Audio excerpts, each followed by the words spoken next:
Hey, Brian Hunt here, and this is the first video we're doing in a series on project management, project workflow, and project backup. And in this first video, we're talking about the bus theory. Okay, so what is the bus theory? So this is a theory that I learned in school, at film school. The bus theory basically is, if I'm working here as an editor and you were to leave and you get hit by a bus. Okay, kind of extreme, but the theory goes, could somebody come in the next day and start working on the projects you're doing and it all makes sense? So the bus theory is basically just setting up a workflow and a template that you're going to use all the time, and it's something you could easily tell somebody, or somebody could just easily figure out by looking at your project and your project management.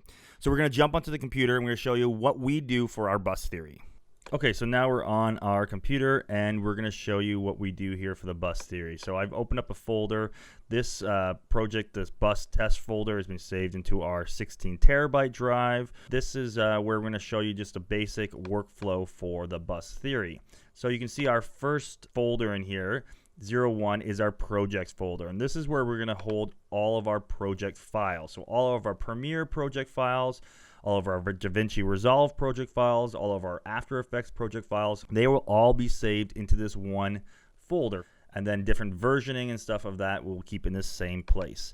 In our video folder, this is where we're going to keep all of our video content. So it could be stuff from our FS7, and it could be stuff from a drone, and it could be stuff from a GoPro. All those different cameras you're using on different shoots, we would organize in here. And then if it was a multiple day shoot, we'd be labeling different folders by date of where we were, what it was, and we're going to do another video later on where we're going to talk about how and why we label our stuff with dates and other descriptions. But for this video, we're just focusing on the bus theory. So in here, we would have all our different kind of cameras we're using, and this will keep this all kind of organized that way. Going back over into here, you're going to see into the audio folder, the same thing in the audio folder. This is where we're going to save our music that we've downloaded, or sound effects, and in a dialogue if we were using an external recorder for that. This is where we're going to save it all. We're going to use subfolders within the audio folder for those things, for music, for sound effects. Any of those elements to do with audio we'll have in the audio folder.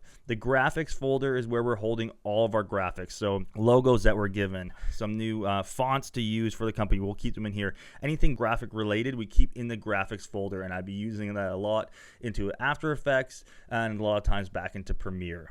Now in the motions folder is where I usually would export a lot of my stuff out of After Effects that I'd be using within the project and bring that in. That's what I like to make.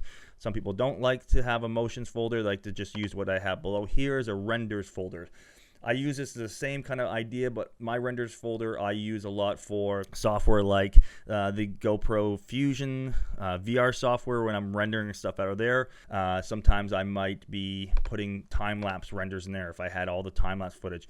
And I might even make another folder in here again just for time-lapse, or another folder for just still photos if you're using that. Exports folder here.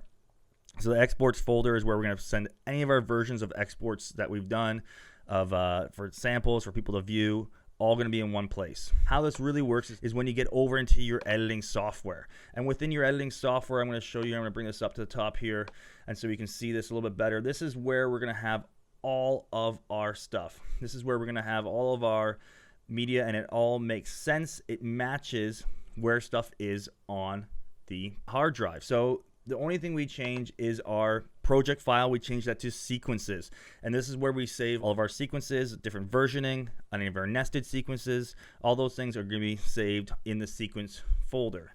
Video makes sense. It's going to be all those different subfolders. Audio, same thing. All the different subfolders of the different kind of audio we're using will be put in there.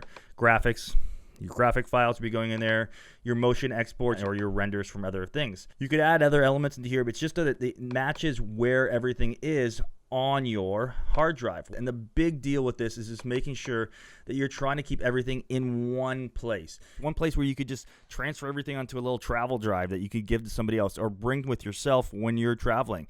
Having everything in one place. Years ago, I used to be terrible. I'd have stuff in the downloads folder. I'd have stuff on the desktop. And then, you need to go back to that project file later, and then all of a sudden, all these things aren't linking up. You deleted stuff from your downloads folder. You cleaned up your desktop. I don't know which drive was that stuff on. This is one of the first steps to making sure you're organized to make sure the workflow goes smoothly. In later videos, we're going to show you what kind of hard drives we use, how we back up hard drive to hard drive, what we archive our stuff on, and one of the big ones, why we archive our footage onto LTO tapes. So thanks a lot, guys, for watching this video. Please subscribe to the channel, like the channel, give us a thumbs up, all that great stuff if you liked it. And we look forward to seeing you on the next one.